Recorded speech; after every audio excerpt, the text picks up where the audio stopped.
Olá, sou Ronaldo Pagotto, professor da EPD. Esse é o nosso terceiro encontro do tema dos partidos políticos.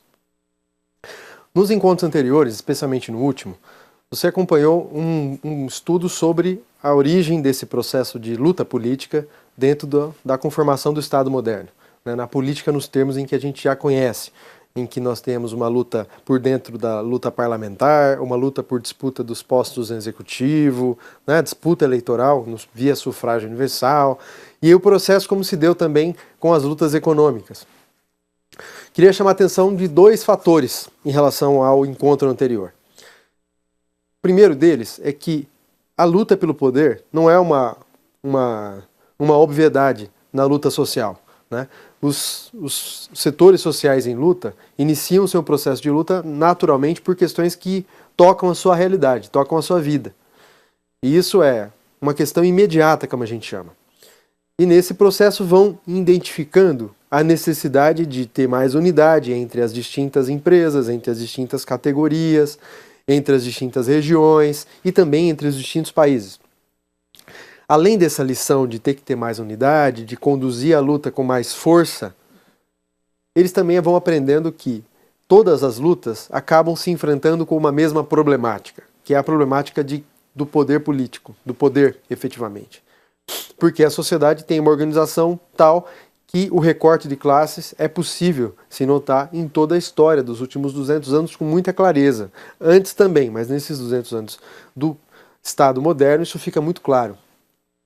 Essa é a primeira lição. É um aprendizado, né? As lutas econômicas, as lutas do cotidiano, as lutas sociais foram levando a questionar a necessidade de ter uma luta de caráter superior. Essa luta é a luta pelo poder político. Segunda observação importante. Nós estamos falando sempre de uma luta pelo poder. E para essa luta pelo poder, há necessidade de constituição de uma organização de nível superior àquelas organizações típicas das lutas econômicas e sociais, tais quais são os sindicatos, movimentos sociais, movimentos populares, diversas organizações no interior da sociedade. Essa organização superior de luta pelo poder político, ela tem sido construída tradicionalmente por quem não tem o poder político. Para não ficar a confusão. Tradicionalmente, os partidos existem na sociedade no Estado moderno e esses partidos têm conotações distintas. Tem partido com classes, com uma demonstração das classes que o representam, tem partido por tipo de programa político, tem partido por setorizado, como são os verdes, enfim, tem uma infinidade.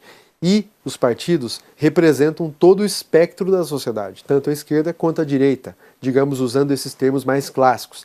Mas todos, os mais reformistas, os menos reformistas, ou seja, os mais reformistas e os mais conservadores, né? Enfim, todos os setores constroem partido. Agora, historicamente, quem tem mais a necessidade de constituir partido com essa finalidade de luta pelo poder é sobretudo aqueles setores que não detêm o poder, porque quem detém o poder tem uma organização de outro nível, que é o Estado. Isso é um recorte muito claro de uma leitura que eu faço, mas vou sugerir alguns materiais para que você também possa se aprofundar. Essa leitura tem conteúdo da sociologia, da ciência política, da filosofia e da economia política clássica. Né? Não é um consenso. E é difícil a gente tratar desses temas absolutamente nos consensos. Então eu trago aqui uma perspectiva. Voltando, então nós estamos falando majoritariamente daqueles setores que não detêm o poder e que para isso precisam constituir essa organização de nível superior. E os setores que detêm o poder? Que são as classes que estão alojadas e organizando o Estado, a sua imagem e semelhança. Essas classes também constituem partido. Agora, são partidos muito mais frágeis, muito mais fracos, muito mais simbólicos do que do ponto de vista de uma grande organização. Até porque foram raras as exceções em que esse setor que detém o poder constituiu um partido de organização ampla, de massas, por exemplo. Isso só aconteceu no nazifascismo. Aí sim, esses setores que detinham o Estado também tinham um partido de massas, tinham um sindicato de massa, mas foi nesse período, nessa janela histórica e com esse nível de desgraça para a sociedade como um todo, que aconteceu e isso não voltou a acontecer. Essas organizações de caráter conservador e essa filosofia de caráter conservador, ela tem muita dificuldade de massificar e de constituir organizações amplas de enraizamento na sociedade. Por isso que são organizações com alguns poucos milhares de participantes, a maioria deles que deram o nome e filiaram-se. Aí é uma observação que eu faço do conteúdo crítico a isso. Até que me prove o contrário, são organizações meramente simbólicas que representam frações de classe dos setores dominantes e que são esses partidos que têm um recorte mais conservador e que não têm trabalho de massa e que, portanto, também não são de massa. Voltando, esses dois são as questões importantes do período das aulas anteriores. O que nos importa agora? Essa organização, ou melhor, essa luta pelo poder, ganhando centralidade a partir das lições, sobretudo, da Comuna de Paris, a importância estratégica de ter o poder para ter condições de aplicar um programa para toda a sociedade, isso foi um aprendizado duro na experiência histórica, não foi uma lição teórica ou uma ideia, né? Uma proposta teórica, uma tese acadêmica, etc. Foi uma coisa que se aprendeu, se extraiu lição desse processo histórico, especialmente da Comuna. Mas esse processo também foi uma lição histórica em relação à Revolução Francesa, e vai até a luta entre Espartacos, dos espartanos com os romanos. Então, todo esse período, a questão do poder foi relevante, então fica uma lição. Agora, para lutar pelo poder, aquelas organizações não são suficientes, porque elas representam setores, lutas econômicas, isso também nós tratamos. Era necessária uma organização de nível superior. Essa organização de nível superior, ela faria o quê? Organizaria o conjunto de lutas sociais, ela cadenciaria essas lutas sociais para ter mais unidade nas ações. Ela aprende a combinar a luta pelo poder nos tempos em que existe a possibilidade de atuar legalmente, dos tempos em que a sociedade e esse setor dominante fecha o processo e impede a atuação legal. Seja em momentos de ditadura, seja em momentos de ofensiva conservadora, né? Então, nesse período, essa organização de nível superior aprende a lutar nesses momentos distintos. Aprende a conviver com formas distintas de organização, ora mais centralizada, ora menos centralizada, ora mais ampla e democrática, ora menos, por conta das conjunturas, da situação histórica. É claro que também tem organizações que não são democráticas por uma opção, ou que são absolutamente democráticas, indistintamente se o tempo histórico permite ou não, por uma questão até de princípio. Existiu isso, mas no geral as organizações de luta pelo poder, essa que nós estamos chamando a atenção, que são os partidos políticos, eles se moldam a partir da realidade.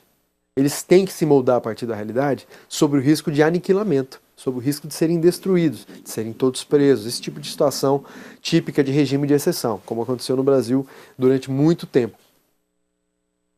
Então, essa organização de nível superior cadencia o processo de lutas do conjunto da sociedade.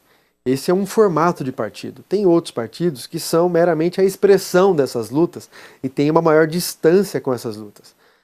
Os partidos dos setores populares, eles acabam tendo um entrelaçamento maior entre as organizações populares de base, as organizações regionais, setoriais, de categorias de trabalhadores e etc., com a organização. E tem outras organizações também nos setores populares que são mais distantes. Elas são organizações partidárias e que recebem a energia de muitas organizações de luta econômica imediata, mas não necessariamente há uma relação de direção política nesse processo. Mas a finalidade do partido é exercer a direção política de um determinado setor da sociedade para que esse setor seja capaz de conquistar os demais do ponto de vista ideológico e cultural, mas, sobretudo, seja capaz de conquistar, de ter o poder para aplicar um programa para o conjunto da sociedade. Isso é um aspecto bem relevante para nós. Então, essa organização de nível superior, nós chamamos de partido político, ele foi se constituindo acompanhando daqueles 3 fatores que Humberto Serrone falou que nós tratamos na aula passada. Com o avançar desse processo de legalização da luta política, de permissão de atuação de partidos distintos, com a urbanização crescente da sociedade, né, o aglomerar em centros urbanos favoreceu também a determinados tipos de luta, como a luta sindical, né, com o maior nível de escolarização dos setores populares, que a escola deixou de ser um privilégio, né, que era uma característica da escola até meados do século XIX, era o privilégio das classes dominantes, dos setores mais abastados da sociedade, ou, classicamente, como se diz, das classes nobiliárquicas, né, das classes que têm origem até nos períodos anteriores às classes associadas à nobreza. A partir do meados do século XIX, mas sobretudo no início do século XX, há uma generalização do ensino público, né? Ainda que até hoje isso seja um problema, mas é um processo em curso. Se pensar em história do Brasil, isso é bastante significativo. Então esse processo de urbanização, de escolarização, de centralização dos trabalhadores em grandes unidades fabris, em unidades de produção, isso favoreceu o crescimento das lutas operárias. E, consequentemente, esse favorecimento gerou uma infinidade de organizações partidárias. No século XX são centenas até, né, de partidos de caráter de recorte de classe, de recorte de programa político, né, partidos que se distanciam de qualquer perspectiva de seita, de facção, partidos que têm uma representação de parte da sociedade, mas que tem um programa para o todo. Esse é um critério para nós compreendermos partido. Então, esse processo foi caminhando. Historicamente, fatores importantes aconteceram e que deram a esse processo um aditivo. Vamos a elas. Primeira questão importante. A luta pelo poder, nesses termos que nós estamos falando, na sociedade moderna, ela tem um marco importante. Além da Comuna de Paris, como uma lição daqueles erros cometidos, do desmerecimento da questão do poder político, por aqueles setores já aplicando um programa de mudanças e tal, a Revolução Russa foi um marco importante. Vamos ver por quê. A Revolução Russa foi o primeiro momento, claramente com esse contorno, em que um setor que não detinha o poder, organizado em um partido político, vocacionado por essa luta pelo poder, com um programa amplo para a sociedade, fez um processo de luta intenso de décadas, né, pelo menos 2 décadas e pouco mais de 2 décadas, culminando em 17 com a tomada do poder. Por óbvio que vocês vão me questionar, mas a tomada do poder ali se deu por um processo de conteúdo militar, político-militar. Tem um pensador italiano chamado Antonio Gramsci. Ele vai dizer o seguinte: a luta de classes, essa luta entre setores que têm um recorte econômico permeando, a clivagem econômica é permanente, ela contém elementos do espectro militar também. Ou seja, numa sociedade como a nossa, polarizada, a luta de classe, essa luta pelo poder, invariavelmente chega no momento de polarização e ela entra na seara militar por força da própria setores que detêm o poder que empurram esse processo para um terreno militar, para um terreno de luta aberta, uma luta em que a força não é demonstrada em ações de massa, etc. A força passa a ter que ser protegida, passa a ter que ser defendida por aspectos militares. Um teórico da guerra do século XIX, um prussiano chamado Clausewitz, Karl von Clausewitz, um mestre disso, um dos grandes mestres da guerra moderna, vai dizer: a guerra é a política em outros meios. Justamente porque ele está visualizando aqueles conflitos políticos no interior da Europa do século XIX e percebendo que a guerra é uma consequência daqueles conflitos políticos. A guerra já não é um processo meramente de conflitos étnicos ou de povos, nação, né? Ou de reinos. A guerra já é um conflito que está inserida no interior dos conflitos da ordem capitalista, ali já existente, presente em toda a sociedade europeia. Então a guerra é uma consequência. E se nós formos observar o século XX, Primeira e a Segunda Guerra Mundial, os conteúdos que motivaram essas duas grandes guerras estão nos interesses econômicos dessas nações, que são, por sua vez, representação dos interesses econômicos das suas classes dominantes. Note uma observação aqui de caráter geral, mais de conhecimento geral para nós. Quando a gente fala que a guerra é conduzida por nações, é importante ter claro que essas nações não são pessoas, né? Elas não são uníssonas, todo mundo pensando igual. Essas nações são dirigidas por forças políticas que representam setores econômicos da sociedade. E essas guerras invariavelmente foram levadas a termo por setores que dirigiam essas sociedades e que representavam as parcelas da classe dominante e que tinham no conteúdo e na forma a necessidade de ter expansão territorial para recuperar áreas importantes, para ter maior exploração de regiões importantes. Se observarmos o que foi a Primeira Guerra Mundial e a Segunda, o conteúdo econômico está marcado em todas elas. É por óbvio. Esse conteúdo econômico, no frigir ali do processo de tensão, ele vai ganhando conteúdos diplomáticos, políticos, rusgas, que vão ganhando outra dimensão. Mas a origem desses processos está no conteúdo econômico. Isso é importante para nós. Muito bem. E dizia a vocês, a Revolução Russa, então, foi um marco desse processo de luta pelo poder, que, embora tenha ganhado conteúdos militares no seu deslinde, no seu desfecho, ela tinha toda uma disputa política, uma disputa da sociedade, uma disputa ideológica, uma disputa com instrumentos ideológicos. E esse processo marcou um tipo de formato de organização. Daí que vem a origem de uma série de partidos que se espelharam naquela experiência. Partidos, sobretudo partidos comunistas, partidos socialistas, partido social-democrata, tudo vieram dessa experiência.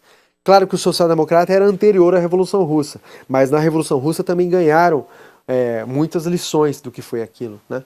A utilização de métodos decisórios, métodos de aplicação das decisões, né? A unidade de ação, tudo isso conforma um partido que tenha uma cara única, uma forma de agir e uma ação unificada, e tendo unificação, ele tem mais força.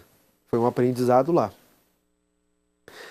Note que o voo da Revolução Russa foi de tal dimensão estratégica e de importância para a humanidade, que ele chegou a formular a necessidade de constituição de um partido internacional. Isso foi a conformação das internacionais, mas após a Revolução Russa, essa internacional ganha um conteúdo ainda mais claro. A Internacional de 1921, 19 e 21, foi o período de construção, ela se conformou como um partido internacional. Um programa internacional, um programa para o conjunto da sociedade, com um recorte social e econômico claro, um programa voltado para o conjunto, isso é importante observar, não é um programa voltado para trabalhadores e camponeses.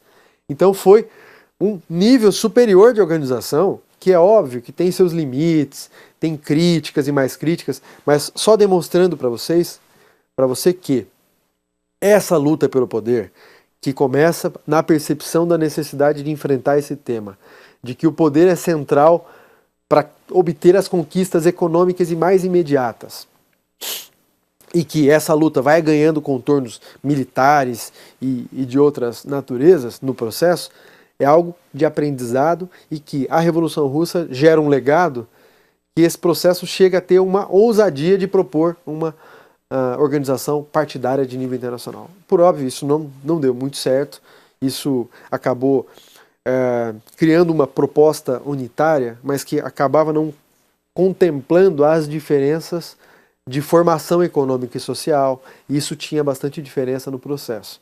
Além da condução, que foi bastante complexa e com muitos problemas, mas foi uma experiência de construção para você entender esse processo que ele extrapolou em um momento histórico os limites nacionais, né? Muito bem.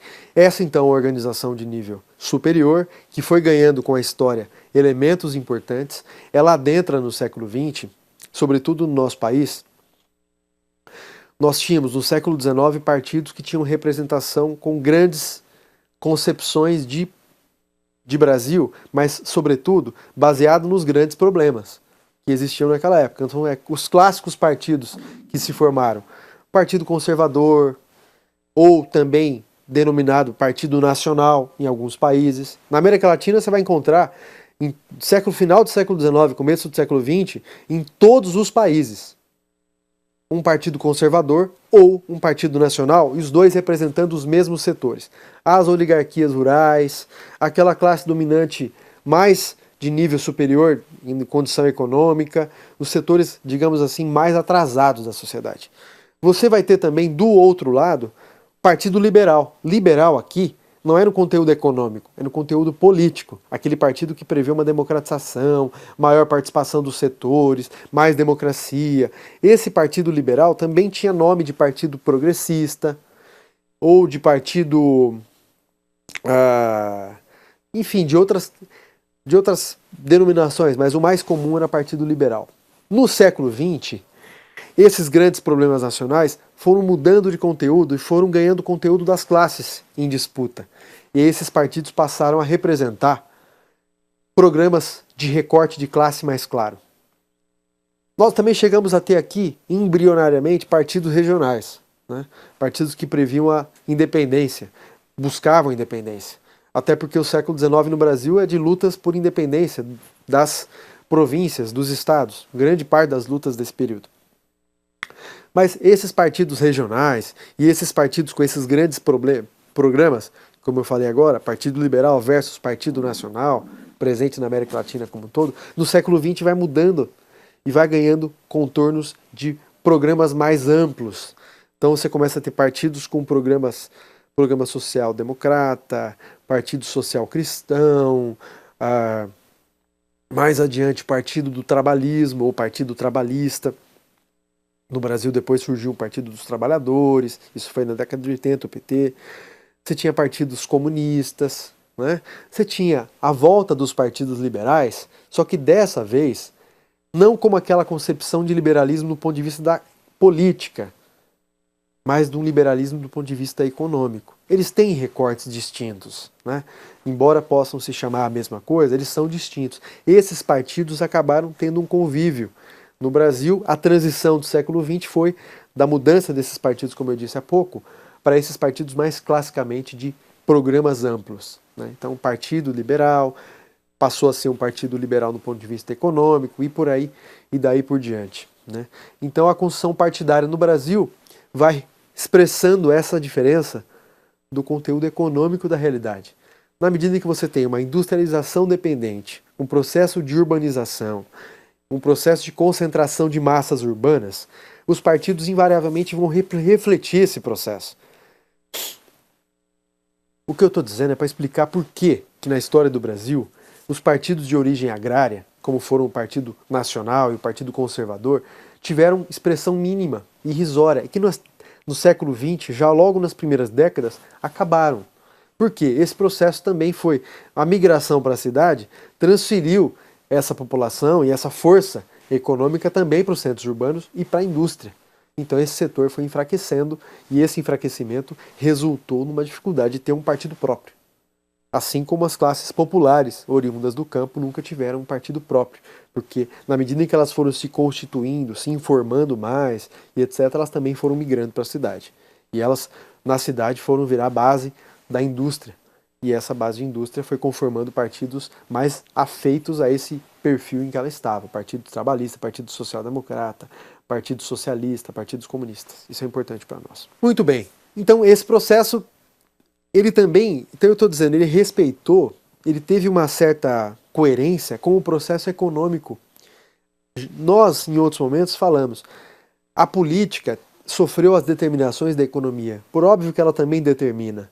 Mas a economia é fundamental nesse processo. Na medida em que a economia se desloca de eixos, seja de setor, seja de regiões do país, né, seja de recorte até ser mais urbano, mais rural, isso reflete nas organizações políticas e nas organizações partidárias. Então, no século XX, os partidos vão ganhando contornos mais ideológicos, de visão de distintas visões de mundo, visões de Brasil, programas para essa sociedade brasileira. Isso se deu respeitando um outro fator que eu queria chamar a atenção aqui, que eu já comentei. Esses partidos foram se constituindo no Brasil na medida em que também essas frações de classes também foram se conformando, né? E eles foram se constituindo, os tais partidos que nós estamos falando, lá do século XX, no começo, primeiros 50 anos, a partir da realidade política. Então, nós tínhamos aqui uma realidade política dominada pela política do café com leite ou da economia agrário-exportadora, que foi até 30. De 30 até 45 foi um período de fortes tensões internas, de ruptura institucional, com uma instituição do Estado Novo, uma ditadura, né? Uma guerra que gerou contradições internas, gerou contradições e abriu espaço para programas mais amplos, seja da extrema-direita, seja dos setores mais à esquerda e da extrema-esquerda. E nós voltamos a ter uma abertura institucional para a existência dessas organizações partidárias em 45, de 45 a 64. Olha a janela. Nesse período você teve razoável liberdade de existência desses partidos. Mas note, essa razoável existência de partidos, um convívio mais tranquilo, não foi suficiente para permitir que o Partido Comunista existisse. Ele foi cassado em 46. E ele só foi reestabelecido da cassação, foi um esforço em 62, mas efetivamente ele só foi reestabelecido em 85, com a redemocratização. Mas mais especificamente depois de 85, com mudanças na legislação restritiva. Então, todos esses períodos de regime de exceção, que são as ditaduras militares, ou os regimes de maior abertura, são determinantes para entender por que a existência de tais partidos, a origem de tais partidos, maior liberdade permitiu maior nível de criação desses partidos. E isso é um tema que nós vamos ver no nosso próximo encontro.